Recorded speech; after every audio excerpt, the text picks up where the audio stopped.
এইবার একটু আসো, খেয়াল করো, এই যে 1969 না, এখানে তো বাদ টাদ দেওয়ার কিছু নাই, এখানে বাদ দেওয়ার কিছু আছে বলো? তাহলে আমি আজকের পড়াটা শুরু করি এখান থেকে, কারণ এই উপন্যাসের যে পার্টটা, সবাই একটু ভালো মতো মনোযোগ দিও। আহ,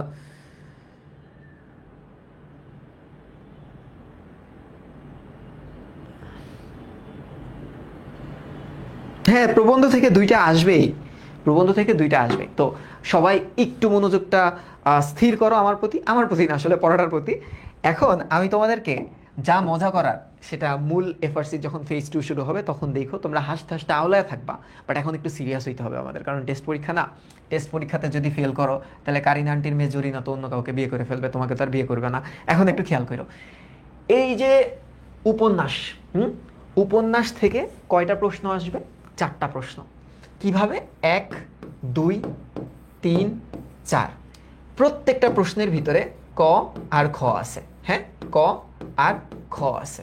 এটাতেও ক আর খ, লাস্টেরটাতেও ক আর খ আছে।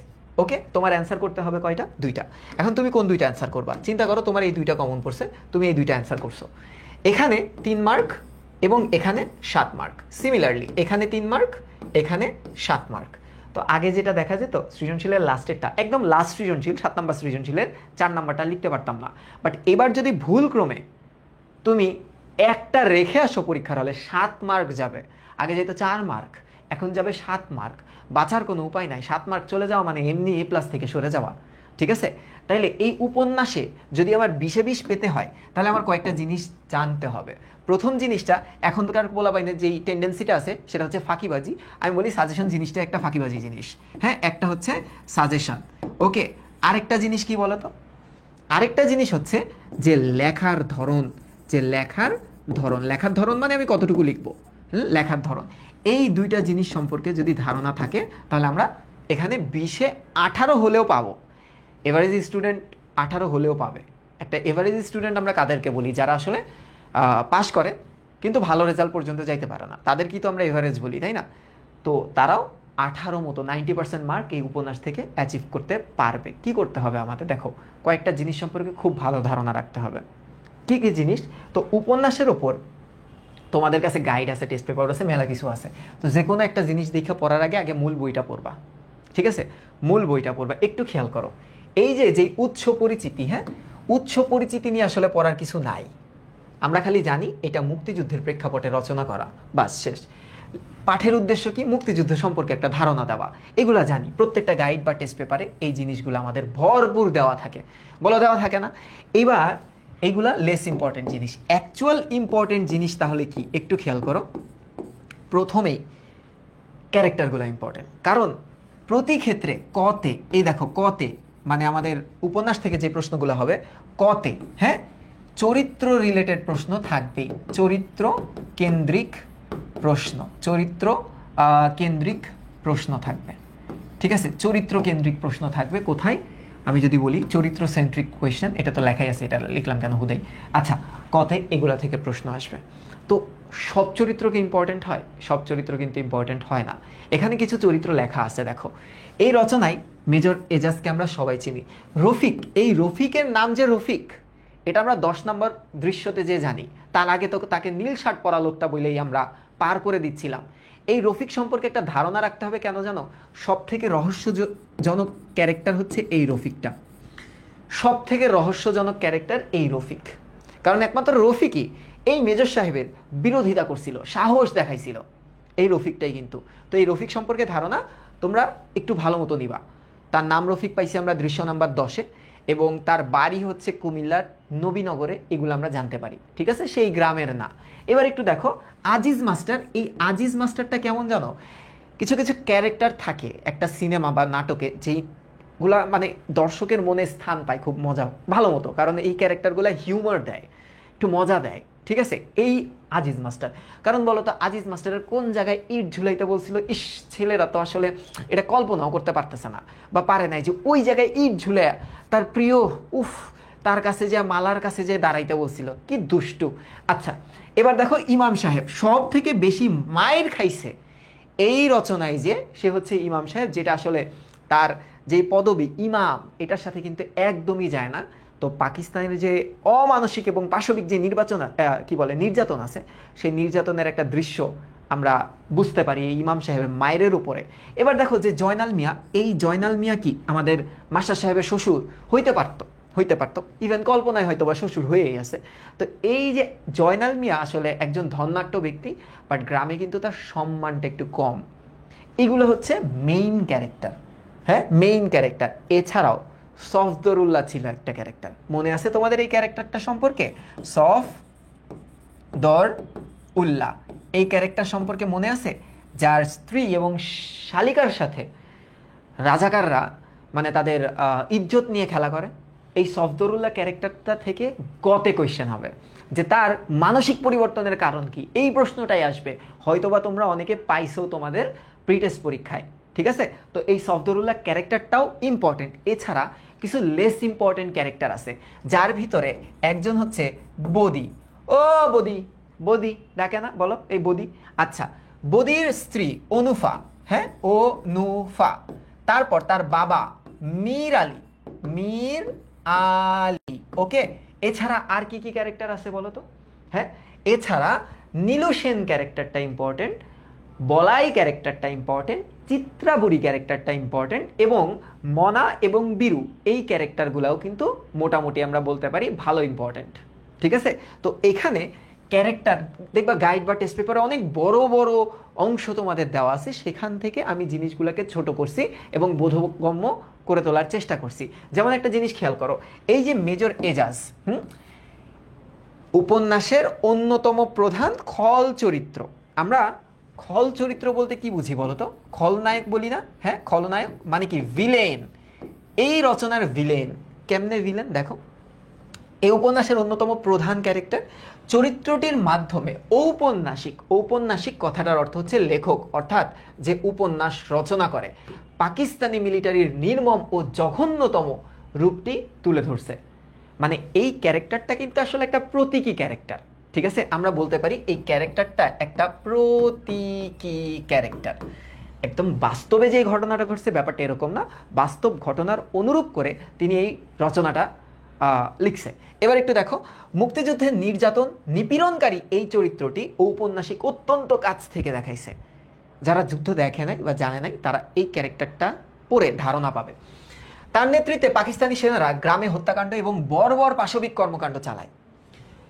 এজাজের মাঝে প্রবল জাতিগত বিদ্বেষ লক্ষ্য করা যায়। কোন জাতিগত বলতো?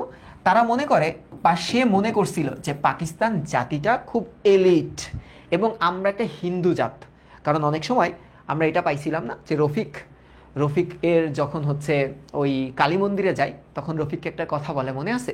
যে এখানকার তো 25% মানুষই হচ্ছে তোমার মুসলমান, বাকি সবাই তো হিন্দু।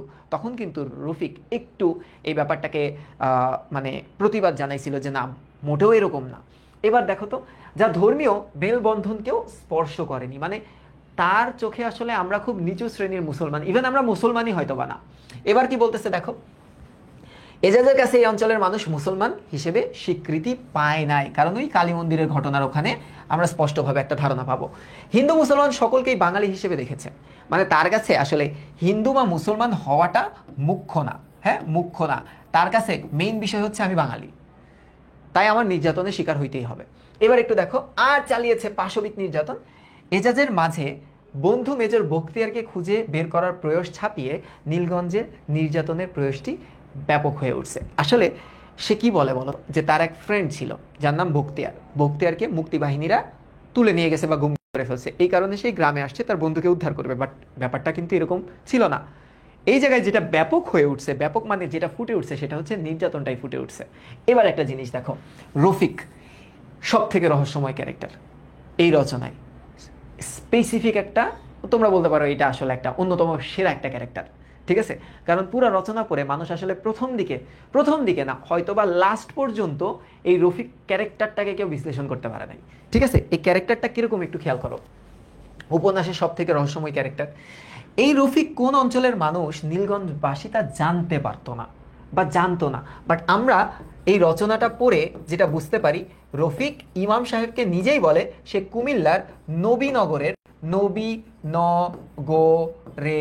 বাসিন্দা।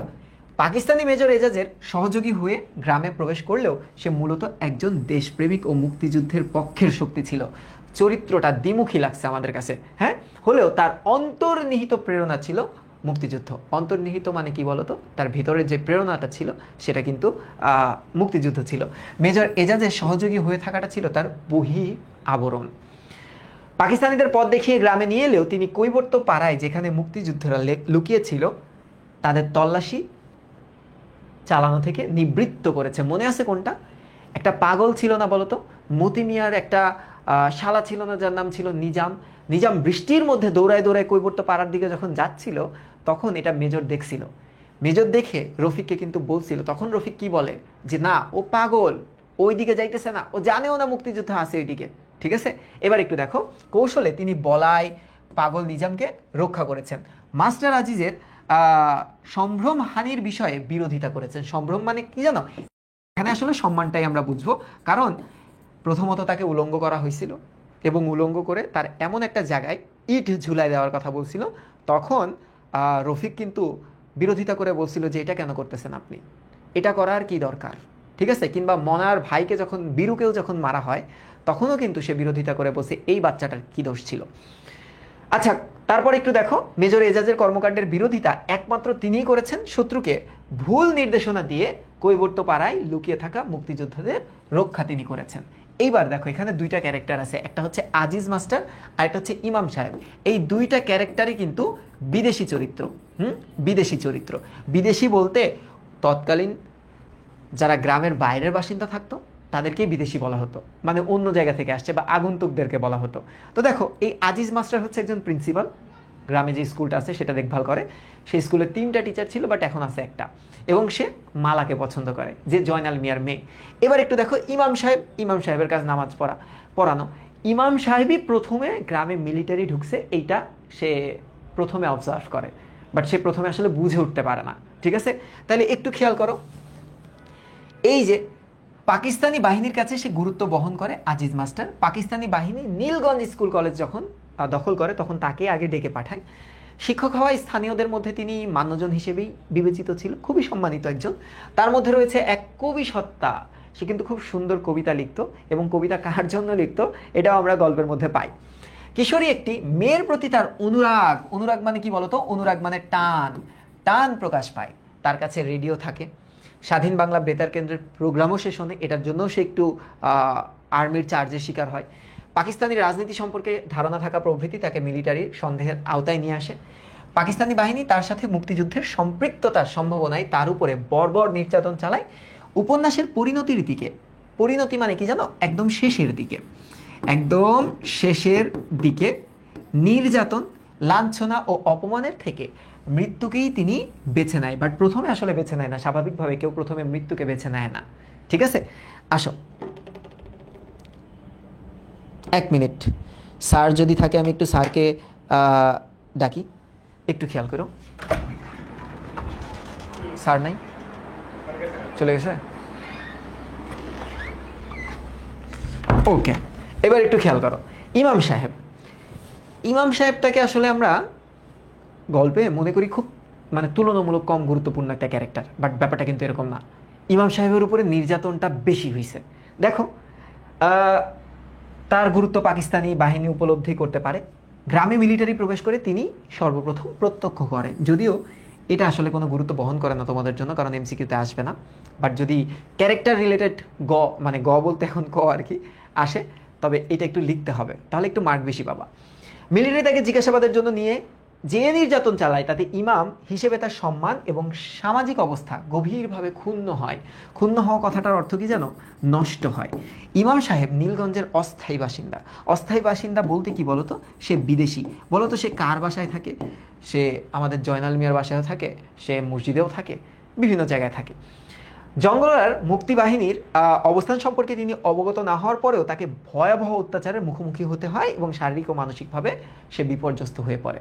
আচ্ছা, গেল এই দুইটা বিদেশি ক্যারেক্টার গেল। এখন এই রচনার মানে একটা পাওয়ারফুল ক্যারেক্টার হচ্ছে Joynal Mia. Powerful character in sense Nilganj গ্রামের, কারণ মানুষ আসলে তাকে ওরকম শ্রদ্ধা না করলেও তার ধন দৌলতের কারণে, তার যে পাওয়ারটা অ্যাচিভ হয়েছে এটার কারণে মানুষ তাকে একটু সমীহই করে। ঠিক আছে, আচ্ছা কি দেখো খেয়াল করো, এই যে জয়নাল মিয়া নীলগঞ্জের একজন প্রভাবশালী ব্যক্তি, বুদ্ধিবৃত্তিকভাবে দুর্বল হলেও মানে একটু বোকা আসলে, হ্যাঁ বোকা।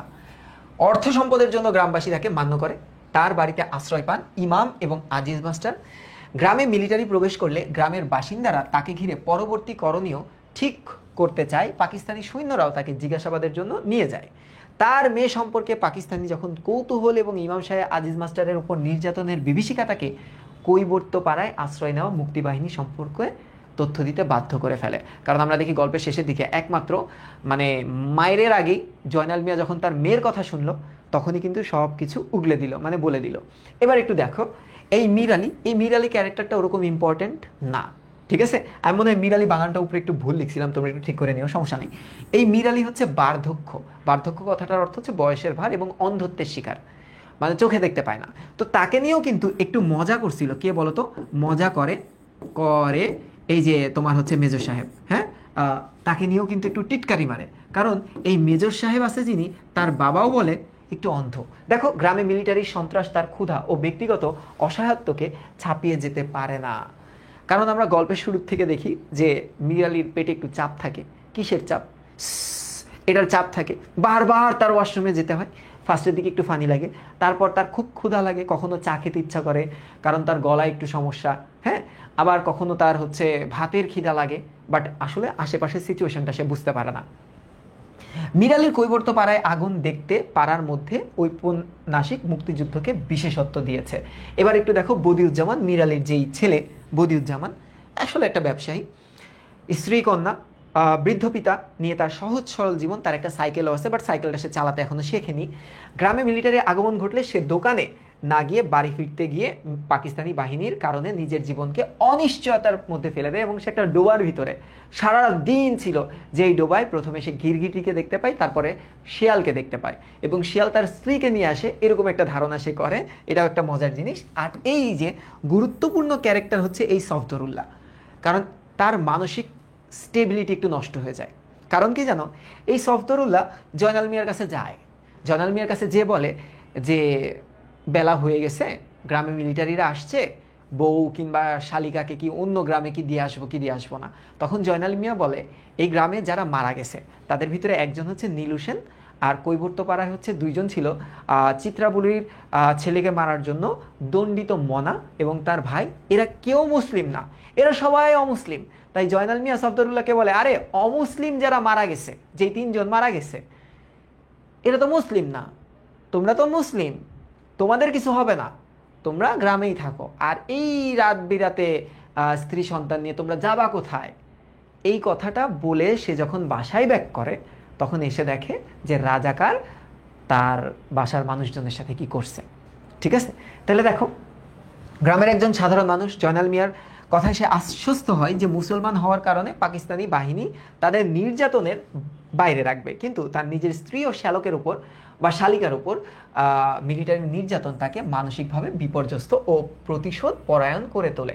তার মানে আমরা এখান থেকে যেটা বুঝতে পারলাম সেই জিনিসটা হচ্ছে এই 8টা ক্যারেক্টারের সাথেও মতিমিয়া ক্যারেক্টারটা, নিজাম ক্যারেক্টারটা, চিত্রাবুড়ি ক্যারেক্টারটা, মনা এবং তার ছোট ভাই বীরু ক্যারেক্টারটা, কিংবা নীলু সেন এবং বলাই ক্যারেক্টারটা, এগুলো একটু ভালো মতো মাথায় রাখবা যে ক্যারেক্টারগুলো ছিল। কারণ তোমাদের একটা প্রশ্ন আসতে পারে যে গ্রামের যেই চিত্রটা, মানে এই যে গ্রামীণ জীবনের বিভিন্ন দিক, মানে আমরা যেটা দেখতেছি যে বর্ণনামূলক প্রশ্ন যদি আসে তাহলে কেমন হতে পারে। এখানে দেখো উপন্যাসের প্রেক্ষাপট হিসেবে মুক্তিযুদ্ধের প্রকৃতিটা তুলে ধরো, মানে এই প্রকৃতির বেলায় কিন্তু আমি সার্বিক বাংলাদেশের চিত্রটা তুলে ধরতে হবে। সার্বিক বাংলাদেশের, হ্যাঁ, চিত্র ফুটায় তুলতে হবে কিসের আলোকে বলতো? এই নীলগঞ্জ গ্রামের আলোকে। যে নীলগঞ্জ গ্রামটাই কিন্তু সার্বিকভাবে বাংলাদেশকে রিপ্রেজেন্ট করতেছে। বাংলাদেশের প্রত্যেকটা গ্রাম শহরেই এরকম নির্যাতন হয়েছিল। আর এইখানে যেই লাইনটা আছে না, যে গ্রামীণ জীবনের বিভিন্ন উপাদান এবং দিক থেকে কি হবে বলতো, বিভিন্ন উপাদান এবং দিক থেকে কোয়েশ্চেন হবে। তার মানে এই নীলগঞ্জ গ্রাম, সেই গ্রামটা কোন জায়গায় অবস্থিত, সেই গ্রামে কয়টা মানুষ আছে, কিভাবে তারা জীবনযাপন করে, তাদের গ্রামের আশেপাশে কি ধরনের ফসল ফলে, এগুলা কিন্তু এখানে লিখতে হবে তোমার। এবং এই প্রশ্নটা যদি আসে, এই প্রশ্নটা 3-এ আসবে না, এই প্রশ্নটা 7 মার্কের জন্য আসবে। অ্যাটলিস্ট তোমার 20টা বাক্য লিখতে হবে। তাই যতগুলা ক্যারেক্টার আছে প্রত্যেকটা ক্যারেক্টার সম্পর্কে যদি তুমি 2 লাইন করেও লেখো, তাও তোমার লেখাটা অনেকটা আগায় যাবে। এবার একটু দেখো পাকিস্তানি বাহিনীর নির্মম হত্যাকাণ্ড এবং অত্যাচারের আসল চিত্রটা। এখানে তুমি এই যে আমাদের ইমাম সাহেব, আমাদের ইমাম সাহেব, আমাদের মাস্টার সাহেব, হ্যাঁ মাস্টার সাহেব, তারপর ধরো মনা, বীরু, হ্যাঁ এদের সাথে যে নির্যাতনগুলা হয়েছে, যে পাশবিক নির্যাতনগুলো হয়েছে, সেগুলোর চিত্রও যদি তুমি তুলে ধরো তাও অনেক মার্ক পাবা। এবার একটু দেখো মিলিটারি কর্মকাণ্ড এবং অবরুদ্ধ গ্রামীণ জনজীবনের ওপর প্রভাব। মিলিটারি যখন স্কুলটাকে দখল করে তখন প্রত্যেকটা মানুষের মনে যে ভয়টা আসে এবং গ্রামের জীবনটা যে স্তব্ধ হয়ে যায়, সেই যে দিকটা, এটাও ভালো গুরুত্বপূর্ণ। এবার একটু দেখো পাকিস্তানির জাতিগত বিদ্বেষের চিত্র। বিশেষ করে এইটা কার মনোভাব জানো? এটা মেজরের মনোভাব। মেজরের যে মনোভাবটা প্রকাশিত হয়েছে, সেটাই তোমার লিখতে হবে 7 মার্কের জন্য। ঠিক আছে, ওই তুমি এটা লিখতে পারো যে তার মতে এই বাঙালি যারা আছে তারা মুসলিমই না, তাদের 75% হচ্ছে হিন্দু। এটা তার একটা মানে কনসেপশন। এবার একটু দেখো দেশপ্রেমের প্রকৃত রূপ, এটা একটু ইম্পর্টেন্ট। এটা রফিক ক্যারেক্টারটাকে রিপ্রেজেন্ট করে। ঠিক আছে, এই রফিক ক্যারেক্টারটাকে, কারণ রফিকের চোখে একটা আগুন দেখতে পাই আমাদের মিলিটারির এজাজ আহমেদ। ঠিক আছে, তো এই রফিক ক্যারেক্টারটা রিপ্রেজেন্ট করে এই কোয়েশ্চেনের অ্যান্সারটা তোমরা সুন্দর মতো দিতে পারবা। আচ্ছা, মুক্তিযুদ্ধে সাধারণ মানুষ এবং কৈবর্ত সম্প্রদায়ের যে ত্যাগ, আর লাস্টলি কি মিলিটারি নির্যাতনের প্রতি মানুষের যে প্রতিক্রিয়াটা ছিল, যে ভয়টা ছিল। তো এইগুলা দিকগুলা থেকে তোমাদের বর্ণনামূলক প্রশ্ন আসতে পারে। ঠিক আছে, তো এখন এই বর্ণনামূলক প্রশ্ন লেখার যে একটা নিয়ম না, এই ক্লাসটা কিন্তু তোমাদের এফআরসিতে আর নিব না। ঠিক আছে, কিভাবে লিখতে হয় তোমরা একটু আজকের দিনটা দেখে ফেলো, কারণ এই 20 মার্ক যদি তুমি অ্যাচিভ করতে পারো তুমি কিন্তু সেফ অ্যাটলিস্ট পরীক্ষার হলে। এবার একটু খেয়াল করো,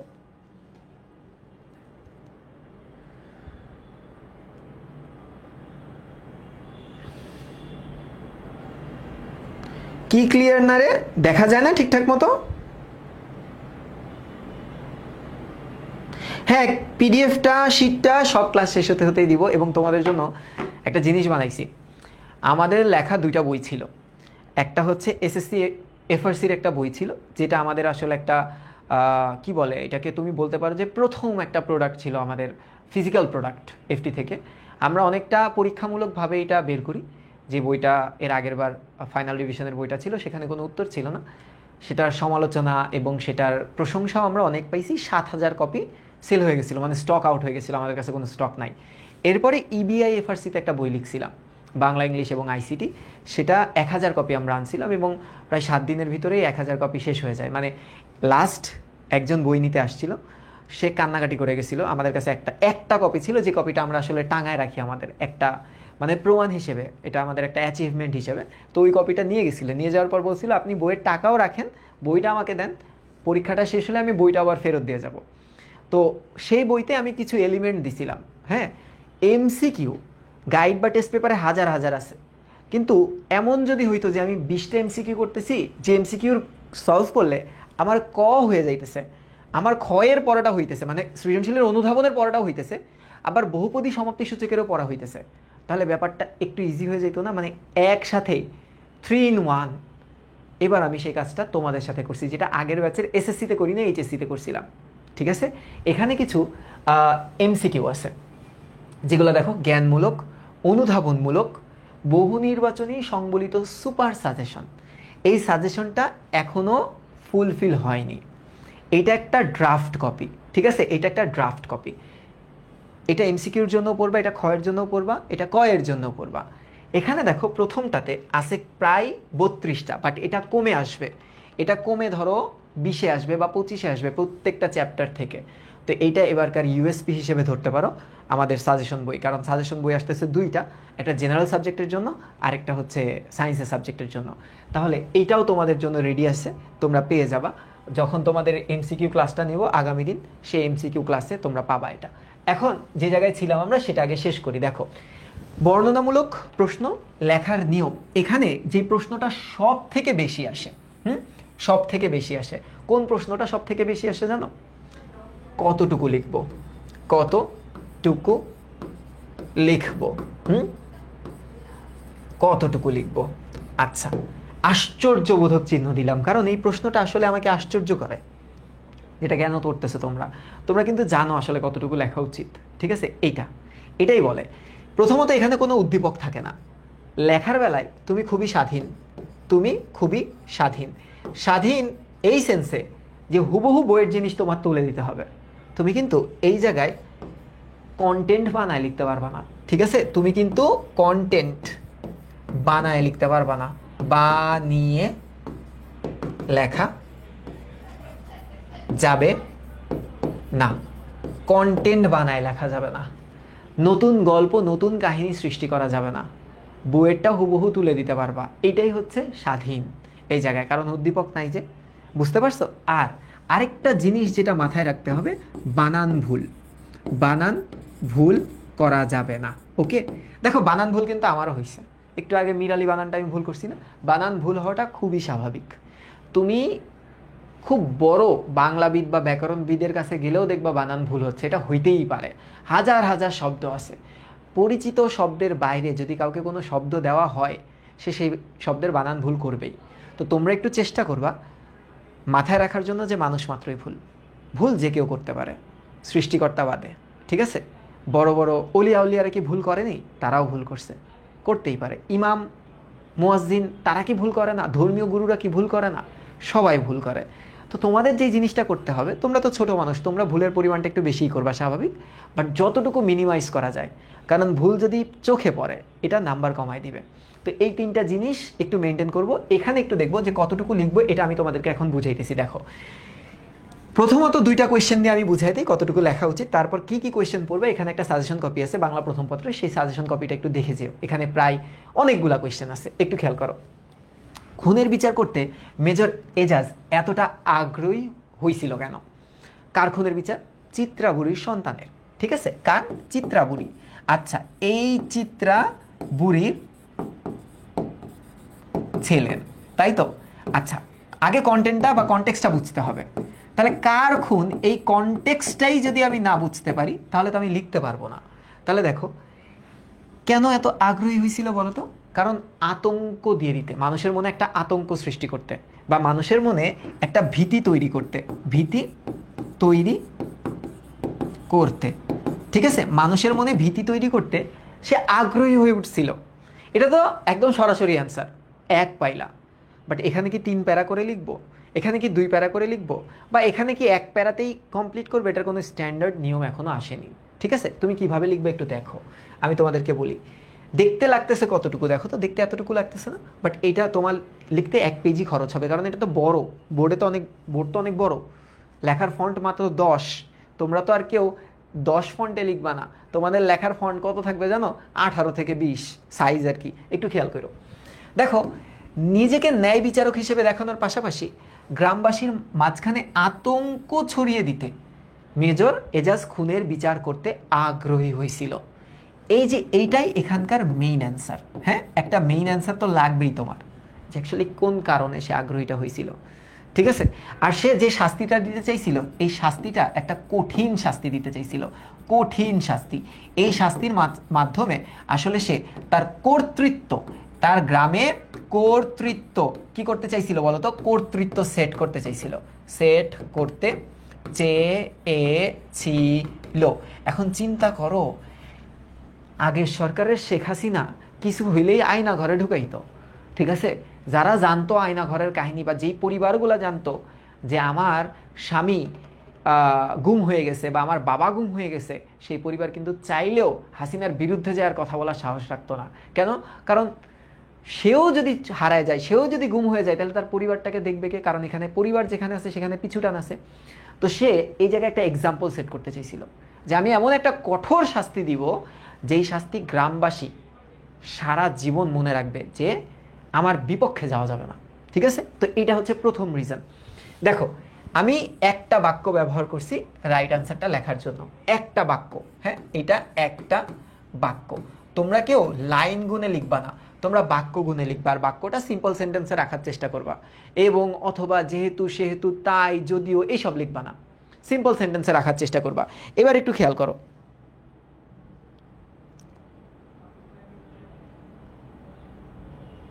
হ্যাঁ, অল্প একটু ক্লাস দেখো, অল্প একটু টেস্টটাকে ট্যাকেল দেই, তারপর আগামী রুটিন অনুসারে আমার এমসিকিউ ক্লাস, যেখানে আমি 250 থেকে 300টা এমসিকিউ করাবো নির্বাচিত, এবং সেই দিনই তোমাদেরকে এই সাজেশনের ফাইনাল কপিটা দিব। ঠিক আছে? তখন তোমাদের জন্য আরো ইজি হয়ে যাবে পড়ানো, একদম এসএসসি পর্যন্ত ডান। হ্যাঁ, এবার একটু আসো, এই যে খেয়াল করো। হ্যাঁ, এবার দেখো এখানে একটু বর্ণনা দিচ্ছি আমরা, কারণ 3 মার্কের কোয়েশ্চেনে একটু প্রসঙ্গ আনতে হইতেছে, প্রেক্ষাপটটাকে আনতে হইতেছে। হ্যাঁ, প্লট, এই রচনার প্লটটা আনতে হইতেছে। কিরকম প্লট একটু দেখো। উপন্যাসে নীলগঞ্জ গ্রামে মিলিটারি যখন প্রবেশ করলো, স্থানীয় মসজিদের ইমাম ও স্কুল মাস্টারকে প্রথমেই ডেকে এনে নির্যাতন করা হইলো। কারণ সে কি করতে চাইছিল, একটা কর্তৃত্ব সেট করতে চাইছিল না? তো কর্তৃত্ব সেট করার আগে সেই যে নির্যাতনগুলো করছিল, সেই নির্যাতনগুলো তাকে তুলে ধরতে হবে তোমাদের। আচ্ছা, তার প্রথম উদ্দেশ্য ছিল যে কোনো উপায়ে মানুষকে ভরকে দেওয়া। ভরকে দেওয়া মানে কি জানো? ভয় পাইয়ে দেওয়া, ভয় পাইয়ে দেওয়া। এই কথাটা তোমরা মাসি পিসি রচনাতে পাবা ইন্টারে উঠলে। এ কাজে সে সামনে নিয়ে আসে মুক্তিবাহিনীর হাতে তার বন্ধু মেজর বখতিয়ারের বন্দী হওয়ার কাহিনী, যার সাথে নীলগঞ্জ গ্রামের মানুষের কোনো সম্পর্কই নেই। হ্যাঁ, তখনই তার সামনে এসে যায় চিত্রা বুড়ির ছেলের হত্যার প্রসঙ্গটি। মানে সে অ্যাকচুয়ালি গ্রামের মানুষকে আসছিল যে আমার বন্ধু হারাই গেছে, সে মনে করছে তার বন্ধুরে এই গ্রামের কেউ তুলে নিয়ে গেছে, কিছু একটা করা লাগবে, ভয় পাইয়ে দিতে হবে এই গ্রামের মানুষকে। তখনই তার সামনে এই চিত্রা বুড়ির প্রসঙ্গটা আসে। তখন সে বলে, পাইছি, এখন যদি আমি একটা বিচার কার্য পরিচালনা করে দেই তাহলে তো হয়ে যাবে। যেমন ধরো এখন আমাদের জুলাই আগস্টের যেই মানে যারা দোষী খুনি ছিল, তাদেরকে যদি এখন জনগণের সামনে একটা শাস্তি দেওয়া হয়, চিন্তা করো, সবার সামনে ফাঁসি দেওয়া হয়েছে, পরবর্তী সরকার দুর্নীতি করার কিন্তু সাহস পাবে না। তো সেই ধান্দাটা করছে। দেখো, কৈবর্তপাড়ার ঘটনায় অন্যরা সাধারণত নাক গলায় না, এই সুবাদে সে নিজেকে ন্যায় বিচারক হিসেবে দেখাতে খুনের দায়ে মনা কৈবর্তকে, কৈবর্ত মানে কি জানো? যারা পানির উপর জীবিকা নির্বাহ করে। মনা কৈবর্ত মানে কি বুঝাইছে বলো তো? মনা জেলে পাড়ার একজন। আচ্ছা, নির্মমভাবে প্রকাশ্যে দিবালোকে গুলি করে হত্যা করে। ন্যায় বিচার প্রতিষ্ঠার অন্তরালে, অন্তরাল মানে কি? পেছনে বা আড়ালে, পেছনে মূলত সে গ্রামবাসীর মনে চরম আতঙ্ক ঢুকাই দিছিল। একটা পারফেক্ট অ্যান্সার। কয়টা বাক্য খরচ করছে একটু খেয়াল করো। এটা হচ্ছে প্রথম বাক্য, দাড়ি থেকে দাড়ি গোনো, এটা হচ্ছে দ্বিতীয় বাক্য। তারপরে একটু দেখো, এইটা তৃতীয় বাক্য। তারপরে এটা একটু দেখো, এইটা হচ্ছে চতুর্থ বাক্য। তারপরে এইটা হচ্ছে পঞ্চম বাক্য, এটা হচ্ছে ষষ্ঠ বাক্য, এই যে দেখো, আর এইটা হচ্ছে সপ্তম বাক্য। কিন্তু এই জায়গায় ওরা কিন্তু জটিল এবং যৌগিক সেন্টেন্সের প্রয়োগ করছে। যেমন এইখানে একটা জিনিস দেখো, একটা ড্যাশ ব্যবহার করছে, আবার কিছু কিছু জায়গায় দেখো কমার ইউজ করছে। তার মানে আমরা বলতে পারি, তুমি যখন এই কয়ের অ্যান্সার দিবা, অর্থাৎ 3 মার্কের প্রশ্নের উত্তর দিবা, এরা তো 7 বাক্য লিখছে, কারণ এই 7 বাক্যের ভিতরে এটা যদি বড় করি তাহলে বাক্য হবে 10টা বা 12টা। তাহলে স্ট্যান্ডার্ড যদি আমি চিন্তা করি, এটা লেখার একটা স্ট্যান্ডার্ড, সেই স্ট্যান্ডার্ডটা হবে যে 10 থেকে 12 বাক্যের মধ্যে সীমাবদ্ধ রাখা এবং অপ্রাসঙ্গিক কিছু না লেখা। এই জায়গায় অপ্রাসঙ্গিক কিচ্ছু নাই। যেমন উদ্দীপকে আমরা লিখতাম না, উদ্দীপকের সীমা অপরিসীম, গুরুত্ব অপরিসীম দিয়ে ভুংচুং লিখে রাখতাম। বাট এখানে একদম স্পেসিফিক আমি ঘটনা তুলে দিছি, স্পেসিফিক। ঠিক আছে? তো তুমি যখন স্পেসিফিক 10টা বা 12টা বাক্য লিখবা না, অনেক ইনফরমেশন দিয়ে দিবা, সেখানে আসলে কাটার কোনো প্রসঙ্গ থাকবে না। এইবার দেখো যেটা বড় 7 মার্কের জন্য, দেখো 7 মার্কের একটা ভাব সম্প্রসারণ, 10 মার্কের একটা ভাব সম্প্রসারণ হয়। এই ভাব সম্প্রসারণটা তোমরা ম্যাক্সিমাম স্টুডেন্ট 3 থেকে 4 পেজ দেখো। 3 থেকে 4 পেজের ভিতরে ওখানে বাক্য থাকে, ধরো শব্দ থাকে, চিন্তা করো কয়টা, 150-200 শব্দ থাকে। বাক্যের কথা যদি আমরা চিন্তা করি, প্রায় 20টা মতো বাক্য থাকে। একটা ভাব সম্প্রসারণ, স্ট্যান্ডার্ড ভাব সম্প্রসারণের 20টা বাক্যই হয়। ঠিক আছে? এবার একটু খেয়াল করো, এই যে আমাদের প্রশ্নটা কি ছিল আগে, তো সেটা দেখতে হবে, তাই না? প্রশ্নটা একটু দেখি, দেখো কই, নীলগঞ্জ আসলে মুক্তিযুদ্ধকালীন বাংলাদেশেরই প্রতিচ্ছবি। খুব সুন্দর একটা কোয়েশ্চেন করছে। মানে নীলগঞ্জ গ্রামের যে চিত্রটা ছিল, সামগ্রিক বাংলাদেশের প্রত্যেকটা গ্রাম, প্রত্যেকটা গঞ্জ, প্রত্যেকটা শহরে এইরকমই চিত্র ছিল, যে মিলিটারি আসছে, রাজাকার আসছে এবং তাদেরকে অত্যাচার করছে 2 জন মিলে। আর মনে রেখো, রাজাকার কিন্তু বাংলাদেশের ভিতরের কোনো রাজনৈতিক দল দ্বারা স্বীকৃত পাওয়া কোনো সংগঠন না। রাজাকার কারা ছিল জানো? রাজাকার সরকারিভাবে একটা ভলেন্টিয়ারি একটা টিম ছিল। যখন পাকিস্তানি মুক্তিযোদ্ধারা মানে পাকিস্তানি হানাদাররা আর কি বর্ডারে যে যুদ্ধ করবে, তখন দেশের অভ্যন্তরে কারা থাকবে? তখন দেশের অভ্যন্তরে তারা কিছু ভলেন্টিয়ার সিলেক্ট করে। এই ভলেন্টিয়ারগুলা বাঙালিদের মধ্য থেকেই সিলেক্ট করা হয়, ঠিক আছে? বাঙালিদের মধ্য থেকে কারা? ধরো আমার বয়সী তরুণ কিছু পোলাপাইনকে তারা সিলেক্ট করে এবং তাদেরকে একটা ইউনিফর্ম দেয়, সরকারি ইউনিফর্ম, ঠিক আছে?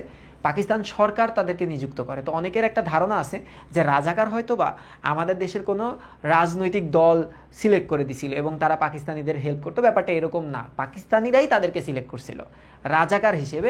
ওদের এই জায়গায় রাজাকার লেখা একটা ব্যাজ ছিল, রাজাকার, হ্যাঁ রাজাকার লেখা একটা ব্যাজ ছিল। তাদের এখানে খয়েরি রঙের একটা ক্যাপ ছিল আর খাকি কালার মেবি তাদের হচ্ছে ইউনিফর্মটা ছিল। তো এটা একটু মনে রেখো, ঠিক আছে? এবার একটু আসো, এই যে এখানে যে প্রশ্নটা করছে, এইখানে আসলে আমরা কয়টা বাক্য লিখবো? আমি যদি পুরা ঘটনাটা একটু পড়ে শোনাই, এখানে নীলগঞ্জ গ্রামের পুরো ঘটনাটাই আসছে।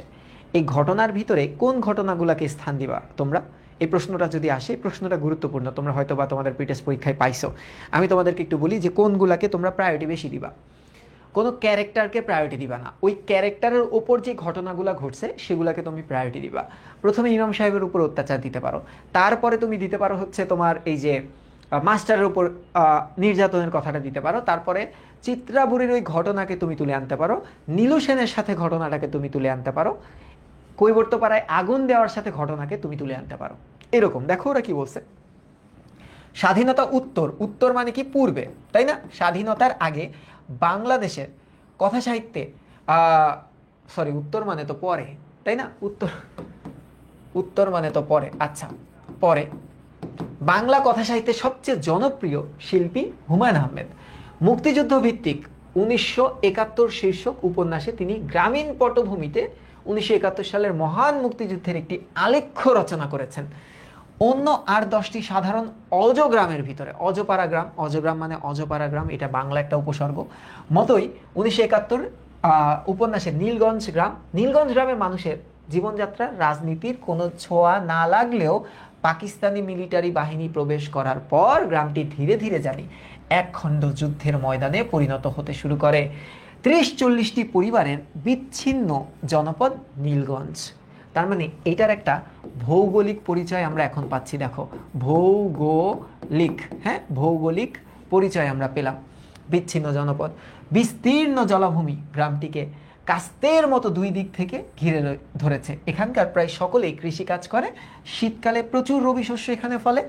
গ্রামের ঘরবাড়িও অতি সাধারণ। তার মানে একটু ভালো মতো একটু খেয়াল করো, এখানে আমি যেই স্টার্টিংটা দেখলাম, এই স্টার্টিংটা হচ্ছে আমার উপন্যাসের স্টার্টিং। হ্যাঁ, উপন্যাস প্লাস লেখক কেন্দ্রিক একটা স্টার্টিং। সো 2 থেকে 3টা বাক্য আমি লিখতে পারি। এরপরে দেখো আমি অ্যাকচুয়ালি নীলগঞ্জ গ্রামের ভিতরে ঢুকে গেলাম। এখানেও আমি 2 বা 3 বাক্য খরচ করছি। যেই 2 বা 3 বাক্যে আমি নীলগঞ্জ গ্রামের ভৌগোলিক পরিচয়টা দিছি, এটা কোথায় অবস্থিত, এই গ্রামে কি আছে না আছে, এই জিনিসগুলো আমি তুলে ধরছি। এবার একটু দেখো, এরকম একটি গ্রামে একদিন ভোর না হতেই মেজর এজাজের নেতৃত্বে মিলিটারি প্রবেশ করে। তার মানে এই যে আমরা গল্পের যে টুইস্ট, হ্যাঁ গল্পের যে টুইস্ট যেখান থেকে শুরু, সেখানের অল্প অল্প কাহিনী নিয়ে আসছি। একটু খেয়াল করো, প্রথমেই তাদের হাতে লাঞ্ছিত ও নির্যাতিত হন ইমাম সাহেব, আজিজ মাস্টার। ন্যায় বিচার প্রতিষ্ঠার প্রহসন, প্রহসন মানে কি জানো? প্রহসন মানে হচ্ছে নাটক। আমরা জানি নাটকের 3টা প্রকার ভেদ আছে, একটা ট্র্যাজেডি, একটা কমেডি আর একটা ফার্স। ফার্সের বাংলা হচ্ছে প্রহসন। তোমরা কপোতাক্ষ নদে পড়ছো না? মাইকেল মধুসূদন দত্ত 2টা প্রহসন রচনা করছে। একটাকে বলা হয় একেই কি বলে সভ্যতা, আর একটা বুড়ো শালিকের ঘাড়েরও। প্রহসন মানে কি? ব্যঙ্গাত্মক নাটক, ঠিক আছে? আচ্ছা, মনা কৈবর্ত এবং তার ছোট ভাইকে ইমাম ও আজিজ মাস্টারের সামনে গুলি করে হত্যা করে। এর মাধ্যমে পুরো গ্রামে একটা অদৃশ্য আতঙ্ক সে ছড়ায় দেয়। মাস্টারকে উলঙ্গ করে নির্যাতন করে, নীলু সেনকে হত্যা করে, সফদরুল্লাহর স্ত্রী ও শালিকার উপর পাশবিক নির্যাতনের মাধ্যমে মিলিটারি পুরো গ্রামটিকে যুদ্ধক্ষেত্রে পরিণত করে। তাহলে একটু খেয়াল করলে দেখবা যে এইখানে আমরা খুব সুন্দর একটা সামারি পেলাম, একটা সামারি পেলাম। এই সামারিতে আমার সর্বোচ্চ 5 থেকে 7টা বাক্য খরচ হবে, সর্বোচ্চ 5 থেকে 7টা। দেখো আজাইরা কিছু নাই, স্পেসিফিক ঘটনাগুলো তুলে ধরছে 1 বা 2 লাইনে, ঠিক আছে? এইবার একটু খেয়াল করো, এবার তুমি একটা উপসংহার দিবা, কনক্লুশন দিবা। কিরকম? উপরের আলোচনায় নীলগঞ্জ গ্রামের যে চিত্র আমরা দেখতে পাই, এটি আসলে মুক্তিযুদ্ধকালীন, একটু মনে রাখবা, এই যে কালীন, মুক্তিযুদ্ধ কালীন বা যে কোনো, আমরা বলি না পরীক্ষা চলাকালীন সময়, সময়ে, মনে রাখবা এই কালীন বলতেই একটা টাইমকে নির্দেশ করে। ওকে, তখন আর সময় কথাটাকে উল্লেখ করতে হয় না, এটাকে বলা হয় বাহুল্য দোষ বা রিডান্ডেন্সি এরর, একই জাতীয় শব্দ বারবার ব্যবহার। তাহলে কালীন মানেও সময়, সময় মানেও সময়। তাহলে তুমি জাস্ট লিখবা মুক্তিযুদ্ধের সময় অথবা লিখবা মুক্তিযুদ্ধকালীন। এখানে কি লিখছে দেখো, মুক্তিযুদ্ধকালীন সমগ্র বাংলার চিত্রিত হয়েছে। বাঙালি তরুণ রফিকের ভূমিকায় অবতীর্ণ হয়েছিল বাংলাদেশের অনেক তরুণ, যারা শত্রুর ডেরায় ঢুকে শত্রুকে আঘাত করছে। তাই বলা যায় নীলগঞ্জ আসলে মুক্তিযুদ্ধকালীন বাংলাদেশের প্রতিচ্ছবি। তাহলে এইখানে দেখো, তোমাদের অনুসারে আমি 3 থেকে 5টা বাক্য ব্যবহার করব, 3 থেকে 5টা বাক্য।